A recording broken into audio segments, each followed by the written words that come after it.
Porno তারকার সঙ্গে যৌন সম্পর্ক, নির্বাচনের আগে মুখ বন্ধ রাখতে তারকাকে ঘুষ, ব্যবসায়িক জালিয়াতি, এরপর কাঠগড়া ও মামলায় হার। আসছে নির্বাচনের আগে এভাবে বড় একটা ধাক্কা খেলেন সাবেক মার্কিন প্রেসিডেন্ট ডোনাল্ড ট্রাম্প। দেশটির ইতিহাসে প্রথম সাবেক প্রেসিডেন্ট হিসেবে ফৌজদারি মামলায় দোষী সাব্যস্ত হলেন তিনি। বৃহস্পতিবার এই মামলায় তাকে দোষী সাব্যস্ত করেন নিউ ইয়র্কের একটি আদালত।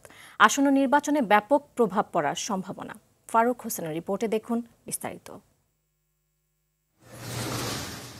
আগামী নভেম্বরে তৃতীয় দফায় হোয়াইট হাউস দখল প্রতিযোগিতায় নামার আগে ফৌজদারি মামলার আসামি হলেন সাবেক মার্কিন প্রেসিডেন্ট ডোনাল্ড ট্রাম্প। আগামী 11 জুলাই ঘোষণা করা হবে সাজা। ট্রাম্পকে জরিমানা, নজরদারিতে রাখা বা কারাভোগের সাজা দিতে পারেন আদালত। তবে রায়ের বিরুদ্ধে আপিল করতে পারবেন তিনি। ট্রাম্পের দাবি, নির্বাচন সামনে রেখে ডেমোক্র্যাট শিবির তাকে দুর্বল করার চেষ্টা করছে।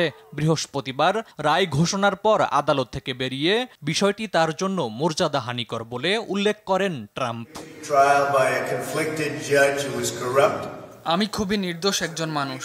পুরো দেশ এখন ষড়যন্ত্রের শিকার, আর এর পেছনে রয়েছে বাইডেন প্রশাসন। বিরোধী দলকে দুর্বল করার জন্যই এটি করা হচ্ছে, যা খুবই দুঃখজনক। আমরা এর বিরুদ্ধে শেষ পর্যন্ত লড়ে যাব।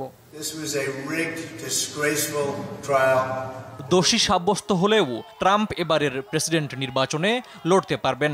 আর ফৌজদারি অপরাধী কাউকে প্রেসিডেন্ট প্রার্থী হতে দেওয়া যাবে না, এমন কোনো শর্ত দেশটির সংবিধানে উল্লেখ নেই। তবে দোষী সাব্যস্তের বিষয়টি নির্বাচনের মাঠে প্রভাব ফেলতে পারে। তাকে ভোটদানে বিরত থাকতে পারে দোদুল্যমান ভোটাররা। এর আগে এমনটা আর কখনোই হয়নি। আসন্ন 2024 সালের নির্বাচনে এর প্রভাব বেশ পড়বে, যা নির্বাচনের ফলাফলে গুরুত্বপূর্ণ ভূমিকা পালন করতে পারে। ফৌজদারি মামলায় দোষী সাব্যস্ত হওয়ার পর বৃহস্পতিবার এ বিষয়ে মিশ্র প্রতিক্রিয়া ব্যক্ত করেছে দেশটির নাগরিকরা।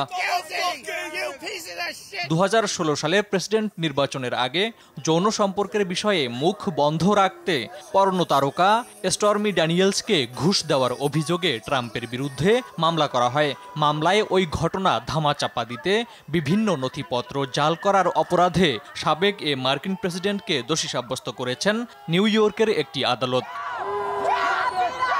ফারুক হোসেন, RTV।